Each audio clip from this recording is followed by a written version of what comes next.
अज़ीज़ दोस्तों, बाज़ औक़ात हम अपने मोबाइल फ़ोन की स्टोरेज में से कुछ फ़ाइल्स जो हैं वो अपने एसडी कार्ड के अंदर या यूएसबी डिवाइस जो हमने ओटीजी के ज़रिए कनेक्ट की होती है उसके अंदर ट्रांसफ़र करते हैं और वो नहीं होती। मिसाल के तौर पर देखिए, ये एक फ़ाइल है, वीडियो है। मैं इसको सेलेक्ट करके यहाँ से कॉपी करता हूँ, मैं उधर लोकेशन पर क्लिक करता हूँ और फिर मैं जाता हूँ सैनडिस्क के अंदर। ये मैंने ओटीजी के ज़रिए यूएसबी लगाई हुई है। इसके अंदर जाकर जब मैं यहाँ पर पेस्ट करता हूँ तो देखिए इसने कह दिया है can not find target path, और मैंने क्लिक कर दिया स्टॉप और मेरी फ़ाइल कॉपी नहीं हुई। अब इसकी क्या वजह है? जाइए दोबारा उसी जगह के ऊपर, अगर आप इसको सेलेक्ट करें और इसके ऊपर मोर में आप जाकर यहाँ रीनेम करें इस फ़ाइल को।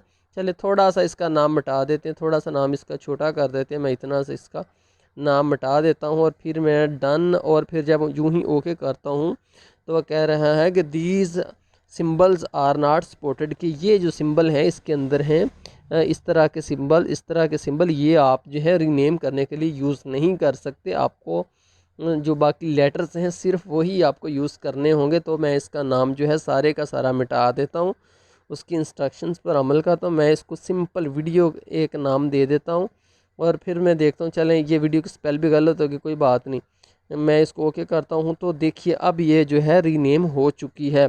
अब मैं इसको क्लिक करके फिर कॉपी करके उधर लोकेशन पर क्लिक करता हूँ, सैनडिस्क में अब जाकर यहाँ पर मैं इसको पेस्ट करता हूँ तो देखिए अब ये फ़ाइल जो है यहाँ पर पेस्ट हो गई है। पहले नहीं हो रही थी, अब हो गई है। अब इसकी वजह ये थी कि इसका नाम बहुत ज़्यादा लंबा था और उसके अंदर ऐसे करैक्टर्स इस्तेमाल हुए थे कि जो कि एसडी कार्ड का जो फॉर्मेट है वो उसको सपोर्ट नहीं करता। तो ऐसी तमाम फाइलें आपको एसडी कार्ड के अंदर कॉपी करने के लिए पहले उन्हें रीनेम करना होगा और उनको एक छोटा सा नाम देना होगा और इसके अंदर से सिंबल्स ख़त्म करने होंगे, तो फिर काफ़ी होंगी। बहुत शुक्रिया देखने का।